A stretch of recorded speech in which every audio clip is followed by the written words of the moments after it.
La revolución pudo de esta manera reanudar su curso con una suerte de regularidad que pretende mantener hasta que venga el momento propicio para la inversión completa y esta vez definitiva, como ella cree, de la civilización cristiana y de todo lo que se construyó sobre Cristo para establecer sobre las ruinas del orden sobrenatural el reino del naturalismo, la deificación del hombre.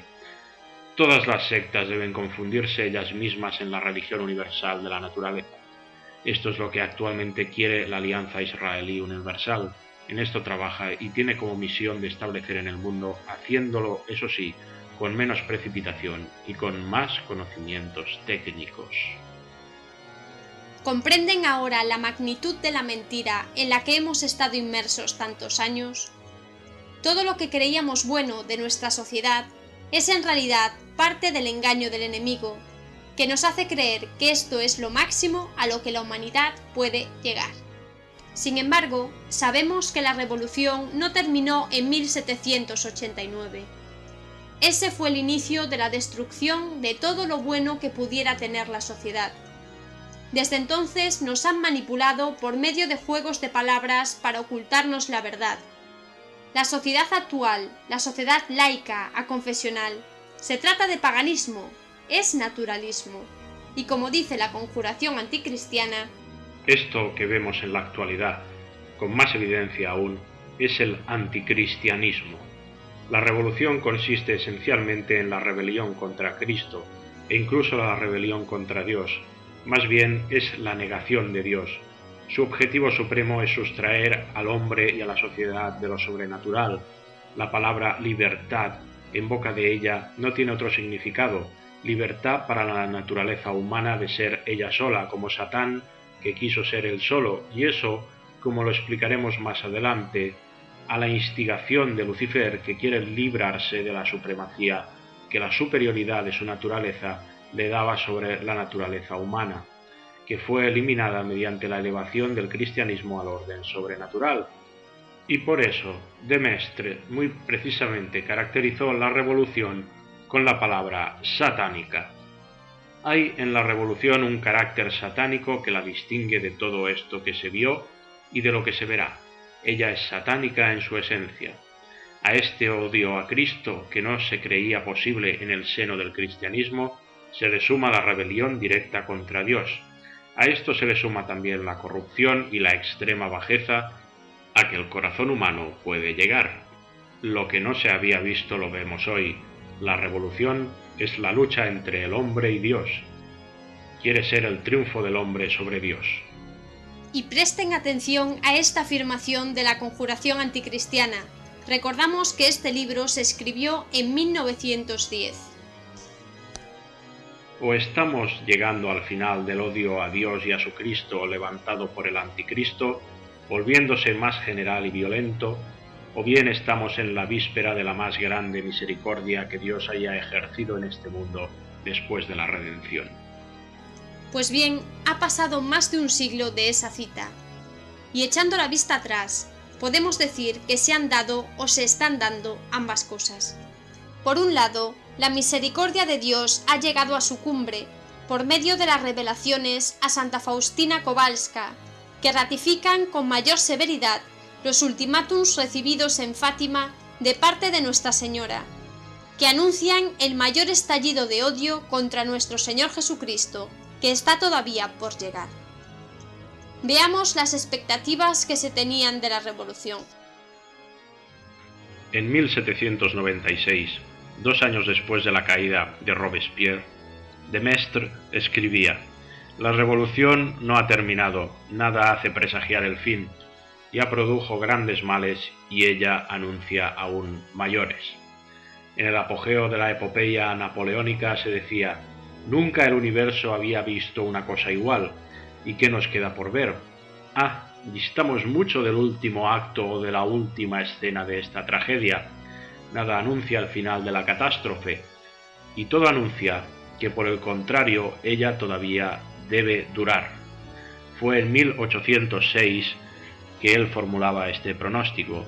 Al año siguiente invitaba a Rossi a hacer con él esta observación: ¿Cuántas veces desde el origen de esta terrible revolución tuvimos todas las razones del mundo para decir «acta est diabula»? Y sin embargo, la obra continúa. Es tan cierto que la sabiduría consiste en saber prever de una mirada firme la época en que estamos, es decir, una de las mayores épocas del universo. Desde la invasión de los bárbaros y la renovación de la sociedad en Europa, nada igual ha sido visto en el mundo. Se necesita tiempo para similares operaciones, y repugna también creer que el mal pueda no tener un final o que pueda terminar mañana. El mundo político está absolutamente trastornado. Hasta en sus fundamentos ni la generación actual, ni probablemente aquella que la sucederá, podrá ver la realización de todo lo que se está preparando. Tenemos quizás 2 siglos. Cuando pienso en todo lo que le deberá suceder a una Europa y al mundo, me parece que la revolución recién comienza. Desde los tiempos de la Reforma, decía él, incluso desde la de Wycliffe, existió en Europa un cierto espíritu terrible e invariable que trabajó sin descanso en invertir las monarquías europeas y el cristianismo. Bajo este espíritu destructivo vinieron a juntarse todos los sistemas antisociales y anticristianos que aparecieron en nuestros días. El calvinismo, el jansenismo, el filosofismo, el iluminismo, etc. Añadámosle el liberalismo, el internacionalismo y el modernismo.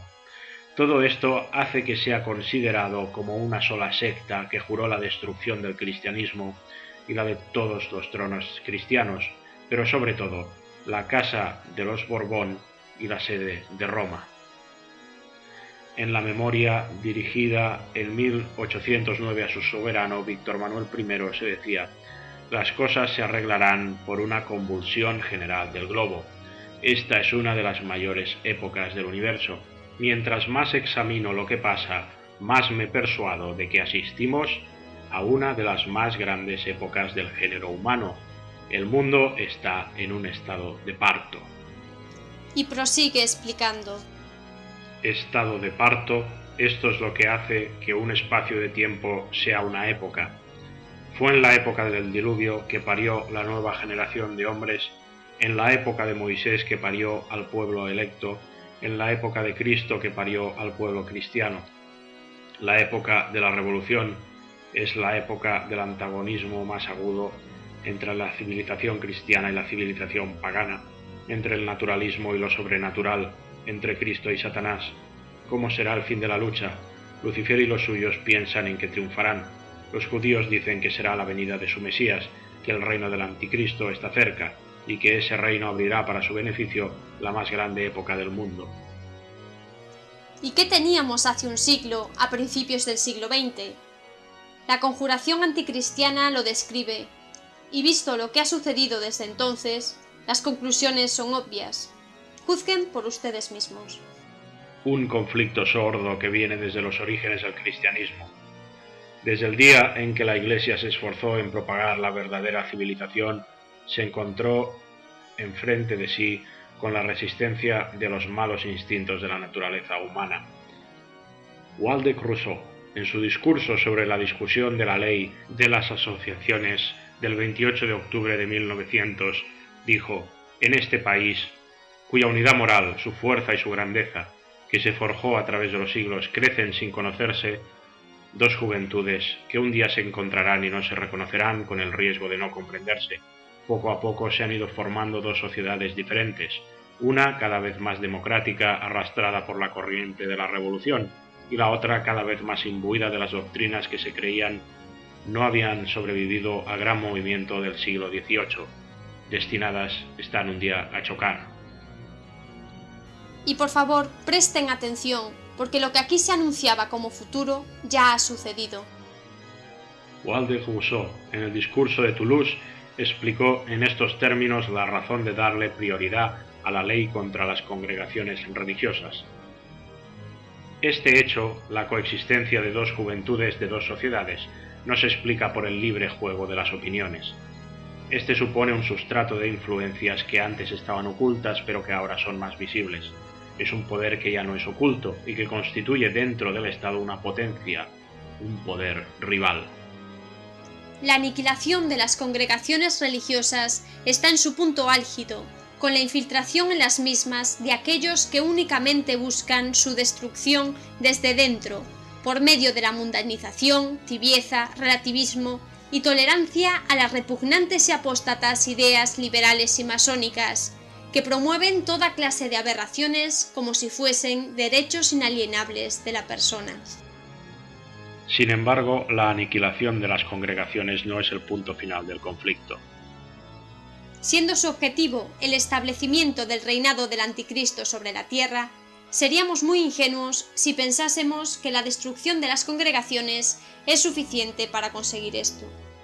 ¿Cuál es, por tanto, la razón que mueve a tantos criminales masónicos, traidores infieles, siervos de Satanás, para atreverse a entrar en las filas de la Santa Iglesia Católica y, como Judas Iscariotes, hacerse pasar por discípulos para poner sus manos criminales sobre los bienes sagrados y poder destruir, traicionar y aniquilar a la esposa de Cristo del mismo modo que él fue traicionado, torturado y asesinado?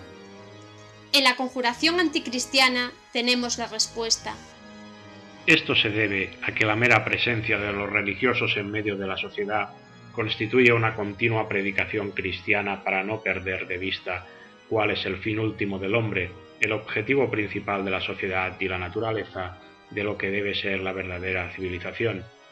Ya con el solo hecho de vestir un traje especial en medio del mundo, le dicen a las multitudes de que somos creados para el cielo y que en la búsqueda de ese fin debemos emplear nuestros esfuerzos. A esta predicación silenciosa se añade la de sus obras.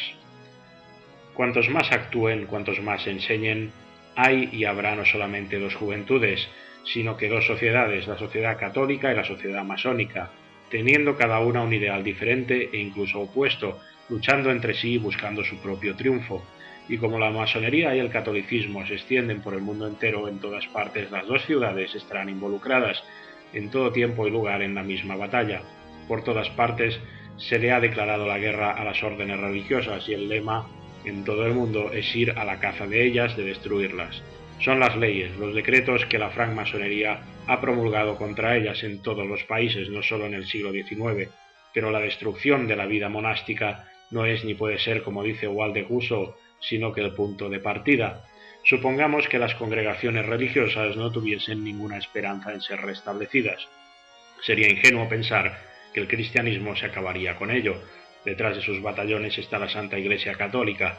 La Iglesia enseña no solo a las congregaciones, sino a todos los cristianos y a todos los hombres, que el fin último no está aquí abajo, deben aspirar hacia lo alto. Es a ella cuando Waldeck-Rousseau se refiere a ese sustrato de influencias que no ha dejado de actuar desde hace 18 siglos. Es a ella a quien se debe eliminar para matar todos los ideales cristianos.